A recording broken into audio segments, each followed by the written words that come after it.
गांव में जिस भी औरत के लड़का नहीं होता था, उसके घर वाले उसे मेरी दादी के पास छोड़ जाते थे। मेरी दादी पूरे 9 महीने उसे अपने पास रखती और एक लड़का पैदा करवा कर उसे उसके घर भेज देती।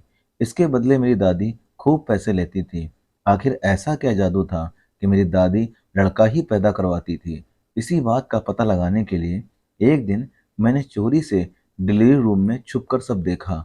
मैंने देखा कि मेरी दादी तो दोस्तों, मेरा नाम विक्की है। मेरे माँ पापा के जाने के बाद मेरी दादी ने ही मेरा पालन पोषण किया था और मुझे अच्छी शिक्षा दिलवाई थी। उन्होंने तो मुझे पढ़ने के लिए शहर भी भेज दिया था, जहाँ से मैं अपनी पढ़ाई पूरी करके ही गांव में लौटा था। आज मैं जो कुछ भी था, सब मेरी दादी की बदौलत था। मेरी दादी ने अपने कठिन समय में भी मुझे पढ़ाया लिखाया और मेरा पालन पोषण किया। मेरे पिताजी और 4 भाई थे, लेकिन मेरी दादी ने बाकी अपने तीनों बेटों को अलग कर दिया, सिर्फ मेरे लिए, ताकि मुझे कोई दिक्कत ना आए। जब से मेरे माता पिता की मौत हुई थी, उसके बाद से मेरी दादी ने ही मेरे माँ बाप बनकर सहारा दिया था और मुझे कभी भी किसी चीज़ की कमी नहीं आने देती थी। हमेशा मुझे अपने बेटे की तरह मानती थीं। हालाँकि मैं उनका पोता था, लेकिन मेरी दादी के लिए तो शायद मैं कुछ और ही था। इसीलिए मेरी दादी ने मुझे किसी भी चीज़ की कमी नहीं आने दी। मैं जिस चीज़ की डिमांड करता था, मेरी दादी मेरे सामने हाजिर कर देती थी। हम लोग ज़्यादा अमीर तो नहीं थे, लेकिन फिर भी हमारे अच्छे से जीवन यापन हो रहा था। इसके पीछे की भी एक वजह ये थी कि मेरी दादी लोगों की डिलीवरी करवाती थीं, जिसके कारण उन्हें खूब पैसे आते थे, जिसकी वजह से हमारा पालन-पोषण अच्छे से हो रहा था। हमारे ना तो कोई ज़मीन जायदाद थी, ना ही कोई दुकान चलती थी और ना ही किसी भी प्रकार की कोई साइड इनकम आती थी। लेकिन मेरी दादी जी के काम की वजह से हमें कभी भी गरीबी का सामना नहीं करना पड़ा। पढ़ाई-लिखाई से लेकर पहनने-ओढ़ने तक सब हम महँगे-महँगे चीज़ें ही लेकर आते थे। कभी भी किसी चीज़ की कमी नहीं होती थी। खैर, दरअसल हम सब लोग इकट्ठे रहते थे, तो मेरे पिताजी रिक्शा चलाकर घर का पालन पोषण करते थे। उस समय मेरी दादी जी लोगों की डिलीवरी नहीं करवाती थीं। उसके बाद से मेरी दादी ने ये काम शुरू कर दिया और तब से हमारे घर में इनकम शुरू हो गई। दरअसल ये बात कुछ समय पहले की है, जब मैं बिल्कुल 2 साल का था। मेरे माँ पापा और मेरी दादी जी और हम लोग इकट्ठे ही रहते थे। मेरे दादाजी का देहांत तो मेरे इस दुनिया में आने से पहले ही हो गया था। उन्हें किसी बीमारी से इस दुनिया से जाना पड़ा था। इसी तरह मेरे पिताजी हम लोगों का जीवन यापन करते थे। वह एक रिक्शा चलाकर हमारे घर पर 2 वक्त का खाने का जुगाड़ कर पाते थे। इसलिए मेरे पिताजी के रिक्शा से जो भी पैसे आते थे, उससे हमारा जीवन यापन होता था। उस समय तो हमें ऐसा लगता था कि मैं कभी पढ़ाई ही नहीं कर पाऊँगा, क्योंकि इतने पैसे भी नहीं थे। मेरे पिताजी बस शाम तक कुछ इतना पैसा जमा कर पाते थे कि हम लोगों की भूख मिट जाए। इसके अलावा हमारे घर में किसी भी तरह का कोई पैसा नहीं था, इसलिए हम बड़े ही मुश्किल से जीवन यापन कर रहे थे। उसके बाद से मेरी दादी जी ने लोगों की डिलीवरी करवाने का काम शुरू कर दिया। जिस भी औरत के बच्चा होने वाला होता था, मेरी दादी उसकी डिलीवरी करवाती थी और उसके बाद से उनके पैसे लेती थीं, जिस वजह से हमारा घर अच्छे से चलने लगा। लेकिन दुःख की बात तब हुई जब मेरे माँ-पापा की मौत हो गई थी। दरअसल वह किसी काम से शहर से जा रहे थे, तो रास्ते में उन दोनों का एक्सीडेंट हो गया और उनकी मौत हो गई। उनके जाने के बाद तो हमारे घर पर दुखों का पहाड़ टूट पड़ा था। मुझे तो समझ में ही नहीं आ रहा था कि मैं क्या करूं, लेकिन मुझे इतनी भी समझ नहीं थी कि माँ-पापा होते क्या हैं। मैं सिर्फ अपनी माँ और पापा को जानता था, लेकिन इन सब चीज़ों को समझता नहीं था। घर में पूरी तरह से दुःख छा गया था, मातम का माहौल था, लेकिन मुझे तो बस अपने खेलने-कूदने पर ही ध्यान था, क्योंकि मैं इतना छोटा-सा था कि मुझे बिल्कुल भी पता नहीं था कि यह सब क्या है। मुझे खबर भी नहीं थी कि मेरे पिताजी और माँ का देहांत हो गया है। मैं तो बस इन सबको खुशी का मौका ही मान रहा था। ऐसे जैसे-तैसे मेरी दादी इस दुःख से बाहर आईं और सब कुछ अपने दम पर सँभाल लिया। मेरे पिताजी के 4 भाई और थे। मेरे ताया और चाचा, वह लोग दादी माँ से कहने लगे कि आप लोग हमारे साथ ही रह लो, लेकिन मेरी दादी माँ ने उन सब लोगों से अलग रहने का फैसला कर लिया। वह कहने लगी कि मैं अपने पोते का जीवन यापन खुद कर लूँगी, चाहे इसमें कोई भी दिक्कत क्यों ना आए, मैं आप लोगों के साथ में नहीं रहूँगी। इसके पीछे एक ही वजह थी कि मेरे चाचा-ताया के जो बच्चे थे, उनमें और मुझ में कभी भेदभाव ना हो, इसलिए वह साथ में नहीं रही थीं और उन्हें पता था कि अगर हम लोग साथ में रहे, तो उनमें और मुझ में भेदभाव तो ज़रूर होगा और इस भेदभाव में कहीं मुझे ठेस न पहुँचे। इसलिए मेरी दादी जी ने उन सब से अलग रहने का फैसला कर लिया और हमारे घर में दादी जी मेरा जीवन यापन करने लगीं। अब हम दादी पोते दो ही घर में रहते थे। उसके बाद से मेरी दादी जी ने डिलीवरी का काम और ज़्यादा बढ़ा लिया और उस घर में और ज़्यादा इनकम आने लगी। अब मुझे थोड़ी थोड़ी समझ होने लगी थी, क्योंकि मैं पूरे 15 साल का हो चुका था। मेरी दादी जी ने कहा कि क्यों ना तू शहर पढ़ाई करने के लिए चला जा, क्योंकि हमारे गांव में कोई भी अच्छा स्कूल या कॉलेज नहीं था जिसकी वजह से मैं कोई अच्छी पढ़ाई कर सकूं। तभी मेरी दादी जी ने कुछ पैसे मेरे हाथ में थमाए और कहा कि तू बड़े शहर में जाकर पढ़ाई कर, तुझे किसी भी चीज़ की ज़रूरत हो, कितने ही पैसों की ज़रूरत हो, मुझे बोलना, लेकिन अपनी पढ़ाई लिखाई में कभी भी रुकावट मत आने देना।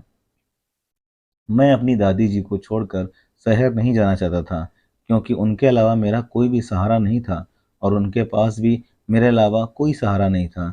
उन्होंने मुझे बचपन से लेकर इतने बड़े होने तक एक माँ बाप की तरह पाला, कभी भी मुझे माँ पापा की कमी महसूस नहीं होने दी, हमेशा मेरी हर ज़रूरतों का ख्याल रखा।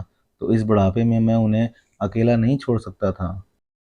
इसलिए मैंने दादी जी से कहा कि मैं शहर पढ़ाई करने के लिए नहीं जाऊंगा। भले ही हमारे आसपास के शहर और गांव में कोई भी अच्छा स्कूल या कॉलेज ना हो, लेकिन मैं नहीं जाऊंगा। आपने मेरा इस कदर ख्याल रखा तो मेरा भी कुछ फर्ज बनता है, इसलिए मैं आपको अकेला छोड़कर नहीं जाऊंगा। मेरे को बिल्कुल भी शोभा नहीं देता। तभी दादी मुझसे कहने लगी कि मैं कोई बीमार थोड़ी हूँ जो तुम मुझे अकेला छोड़कर नहीं जा सकता। हाँ, तेरी बात भी सही है। अगर मैं बीमार होती या खुद कुछ ना कर पाती तो मेरे लिए पास रहता। लेकिन अब तो मैं बिल्कुल हट्टी-कट्टी हूँ। मैं तो भला लोगों की ज़िंदगी सँवारती हूँ। मुझे किस चीज़ की कमी है? जब मुझे कोई तकलीफ़ होगी, मैं तुझे फ़ोन करके बुला लूँगी। तुम बिल्कुल मेरी फ़िक्र मत करो। तुम अच्छी तरह से पढ़ाई करो और कोई नौकरी हासिल करके तेरे माँ-पापा की तरह मेरा भी तो यही सपना है और तुझे अच्छी तरह पढ़ाई-लिखाई करवाने के लिए ही तो मैं ये सब काम करती हूँ और तू है कि मेरी कोई बात सुनने को तैयार ही नहीं है।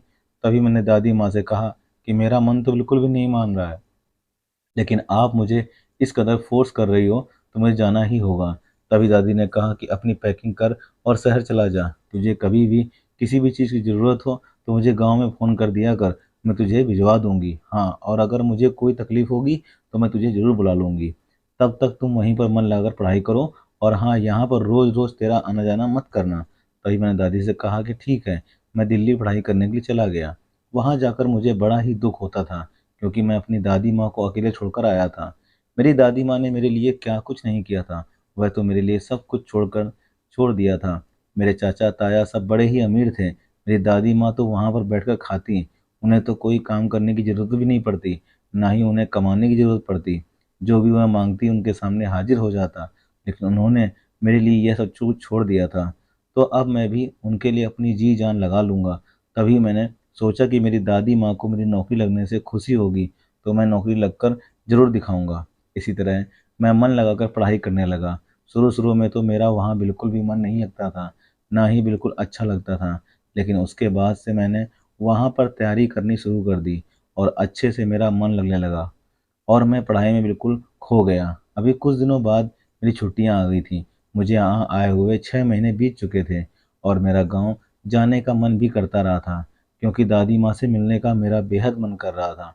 इसलिए मैं वहाँ जाना चाहता था, लेकिन फिर दादी माँ ने मना कर दिया कि जब तक तेरी छुट्टियाँ शुरू नहीं हो जाती, तब तक तुम अपनी पढ़ाई को छोड़कर तो बिल्कुल भी मत आना। अब तो मुझे छुट्टियाँ हो गई थीं, तो मैंने दादी माँ को फ़ोन लगाया और कहा कि मेरी छुट्टियाँ शुरू हो गई हैं, पूरे 15 दिनों की छुट्टियाँ हैं, इसलिए मैं गाँव आ रहा हूँ। तभी दादी ने कहा कि ठीक है, अगर तुझे इतनी छुट्टियाँ हैं, तो तुम गाँव आ जाओ, मुझे कोई दिक्कत नहीं है। मैंने जल्दी से अपनी पैकिंग की और गाँव के लिए निकल गया। गाँव जाकर मुझे बड़ा ही सुकून मिला। इस शहरी दुनिया से मैं बिल्कुल शांति के माहौल में जा चुका था। अपनी दादी से मिलकर तो मेरा दिल बिल्कुल खुश हो गया। अब आज मुझे मेरी दादी के हाथ का खाना मिल रहा था तो मेरे लिए तो जन्नत से कम नहीं था। अब मैंने और दादी माँ ने खाना खाया और मैं अपनी दादी माँ की गोद में सिर रखकर सो गया और उनसे पूरे गांव का और उनका हालचाल पूछने लगा। इसी तरह हम बातें कर रहे थे, तभी हमारे घर का दरवाज़ा किसी ने खटखटाया। मैंने कहा कि मैं खोलता हूँ। तभी दादी माँ ने कहा कि नहीं, तू आराम कर, इतनी दूर से थका हारा आया है, मैं देखती हूँ। मैंने दादी माँ से कहा कि इतनी रात को कौन आया होगा। तभी दादी माँ ने कहा कि ये गांव है, तुम्हारा शहर नहीं, जो लोग एक दूसरे के घरों में नहीं जाते हैं। यहाँ पर तो अगर किसी को कोई काम होता है तो कोई भी किसी भी समय आ सकता है। इस तरह दादी माँ ने दरवाज़ा खोला तो सामने हमारे दूसरी गली के अंकल खड़े थे। वह दादी माँ के सामने हाथ जोड़ लिए और कहने लगे कि अम्मा जी, मेरे बेटे की 3 लड़कियां हो चुकी, अब की बार हमें लड़की नहीं चाहिए। मेरी बहू गर्भवती है, उसका पहला महीना ही चल रहा है, इसलिए हम चाहते हैं कि हमारे घर में भी कोई चिराग आए। मुझे पोते का मुंह देखना है। पहले भी हमारे घर में 3 लड़कियां हो चुकी हैं। मैं झट से उठा और वहां जाकर बोलने लगा कि क्या हुआ, अगर लड़कियां आ गईं तो इसमें क्या बड़ी बात है। तभी दादी माँ ने कहा कि बेटा, ऐसा नहीं कहते कि लड़की नहीं आए, इनके घर में तो पहले से भी 3 लड़कियां हो चुकी हैं, अब इस बार ये लड़का चाहते हैं। और तुझे तो पता है कि मेरे अंदर यह कला है कि मेरे पास जो औरत रहती है उसके लड़का ही होता है। मुझे दादी माँ की बात सुनकर थोड़ा अजीब सा लगा कि दादी ऐसे कब बोल रही थी। तभी मैंने उस अंकल से कहा कि क्या आप श्योर हैं कि मेरी दादी माँ के पास आपकी बहू के रहने से लड़का ही होगा। तभी वह कहने लगे कि इसमें कोई संकोच वाली बात है ही नहीं। आज से पहले इन्होंने हर एक आदमी का भला ही किया है, हर किसी को लड़का ही दिया है, तो भला हम कौन सा अलग हैं। इतना कहकर वो चला गया। वह दादी माँ के हाथ में कुछ पैसे थमा गया। मुझे देखने में वह लाखों रुपए लग रहे थे। वह कहने लगा कि हमें पैसे की कोई कमी नहीं है, लेकिन हमें तो बस चिराग की कमी है, और यह लो आपके एडवांस पैसे, और कल हमारे घर पर आकर हमारी बहू को ले जाना। तभी दादी माँ ने कहा कि ठीक है, और वह चला गया। मैं दादी माँ से कहने लगा कि आप ऐसा क्या करती हैं कि लड़का ही होता है। तभी दादी माँ ने कहा कि इन सब बातों में तुम ध्यान मत दे, तुम जिस चीज़ की ज़रूरत हो तुम मुझसे मांग लिया करो, मैं हाजिर कर दूंगी।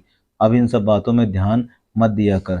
लेकिन मुझे यह बात बिल्कुल पसंद नहीं आ रही थी। मुझे समझ में नहीं आ रहा था कि आखिर दादी माँ ऐसा क्या कला करती हैं। यह सब तो कुदरत और भगवान के हाथ में होता है कि जिस घर में लड़का होना होता है उस घर में लड़का होता है, और जिस घर में लड़की होनी होती है उस घर में लड़की होती है। भला दादी माँ इसमें क्या करती होंगी। लेकिन मेरे मन में बड़े ही अजीबोगरीब सवाल पैदा हो रहे थे कि आखिर दादी ऐसा करती क्या है। अब मैं दादी से भी कई बार पूछ चुका था, लेकिन उन्होंने भी कोई जवाब नहीं दिया, और गांव के हर एक इंसान से मैंने पूछ लिया, लेकिन किसी ने भी इस बात का जवाब नहीं दिया। सब यही कहते कि आप दादी माँ से पूछो, वह तो भगवान से कम नहीं है। खैर, अब तो मुझे सब कुछ पता लगाना ही था, इसलिए मैंने सोचा कि अब मैं जो बहू हमारे घर पर आएगी उसके जब डिलीवरी होगी तो मैं किसी बहाने से ये सब देख लूँगा। इसी तरह दूसरे दिन दादी माँ बड़ी ही धूमधाम से उस औरत को हमारे घर पर ले आईं और उसकी देखभाल करने लगीं। उसे टाइम पर खाना पीना सब कुछ देती थीं और उसे बिल्कुल पौष्टिक आहार देती थीं। इस सब में जो खर्चा आता था वह मेरी दादी माँ ही उठाती थीं। यह देखकर मुझे बड़ी ही खुशी हुई कि मेरी दादी माँ किसी का भला कर रही हैं। लेकिन जब वह लड़के वाली बात दिमाग में आती तो मेरा मन और तरह से हो जाता। मेरे मन में हजारों सवाल आने लगते कि आखिर दादी ऐसा क्या करती हैं। इसी तरह मेरा दिल्ली वापस जाने का समय हो गया और मैं दिल्ली आ गया। लेकिन इस बार मुझे पूरी तरह से इस राज को जानना ही था। इसलिए मैंने विचार किया कि जब वह औरत 9वें महीने में आ जाएगी तो मैं किसी बहाने से गाँव चला जाऊँगा और उसकी डिलीवरी टाइम सब देख लूँगा कि आखिर हो क्या रहा है। हालांकि यह सब देखना बिल्कुल गलत होता है, लेकिन फिर इस राज की गहराई तक जाने के लिए यह सब करना ही पड़ेगा। ऐसे ही समय बीतता गया। कब 9 महीने निकल गए कुछ पता ही नहीं चला। अब तो मेरी पढ़ाई भी पूरी हो चुकी थी और मैंने नौकरी का एग्ज़ाम दे दिया था। अब तो मुझे पूरी तरह से छुट्टियां थीं, तो मुझे किसी भी तरह का बहाना लगाने की कोई ज़रूरत नहीं थी। मैंने दादी माँ से कहा कि मेरी परीक्षा हो गई, अब तो रिजल्ट आने तक मैं बिल्कुल फ्री हूँ, इसीलिए गांव आ जाता हूँ। मैं गांव गया तो उस औरत का लास्ट महीना चल रहा था। मैंने दादी माँ से कहा कि कितने दिनों में इसकी डिलीवरी हो जाएगी। तभी दादी माँ कहने लगी कि इसका लास्ट महीना चल रहा है, इन दिनों में कभी भी हो सकती है, कुछ भी पता नहीं चलने वाला। मैं तो अब घर से बाहर भी नहीं जाता था, बस यही सब देखता रहता था कि आखिर दादी माँ ऐसा क्या जादू करेंगी कि इस औरत के लड़का ही होगा। खैर ऐसे ही समय निकलता गया। एक रोज़ जब हम लोग बैठे थे तो उस औरत के दर्द शुरू हो गए और वह दर्द के मारे चिल्लाने लगी। हम सबको लगा कि अब तो इसकी डिलीवरी हो ही जाएगी। तभी मेरी दादी माँ ने झट से नौकर से कहा और गाड़ी बाहर निकलवा दी। दरअसल मेरी दादी माँ इतना पैसा कमाती थी कि हमारे गाड़ी भी काफ़ी थी और नौकर भी रखे हुए थे। इसलिए मेरी दादी माँ ने नौकर से बोला और गाड़ी निकलवाई। मेरी दादी ने किसी को भी साथ ले जाने से मना कर दिया। दादी माँ ने कहा कि जब तक खुशखबरी नहीं आ जाती तब तक मैं ही पास में रहूंगी। इस तरह दादी माँ उस औरत को लेकर हॉस्पिटल चली गई उसकी डिलीवरी के लिए।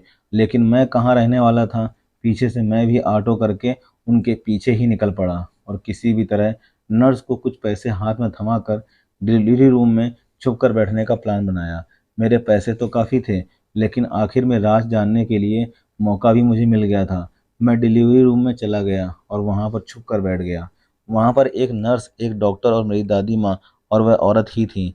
थोड़ी देर बाद उस औरत के बच्चा हो गया। मुझे पता ही नहीं था कि इसके क्या बच्चा हुआ है।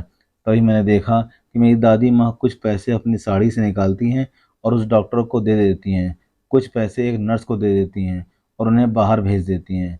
तभी मेरी दादी माँ उस बच्चे को उठाकर दूसरे कमरे में चली जाती हैं। मैं भी चुपके से उनका पीछा करता रहा। मैंने देखा कि दादी माँ किसी दूसरे कमरे में लेट रही औरत, जो बिल्कुल बेहोश अवस्था में थी, उसके पास से उसका बच्चा उठा लेती हैं और अपनी गोद वाला वहाँ रख देती हैं। अब मुझे बिल्कुल भी समझ में नहीं आ रहा था कि आखिर ये सब माजरा क्या हो रहा है और दादी माँ ने डॉक्टर को और इन सबको पैसे क्यों दिए हैं और दादी माँ बच्चा बदल क्यों रही हैं।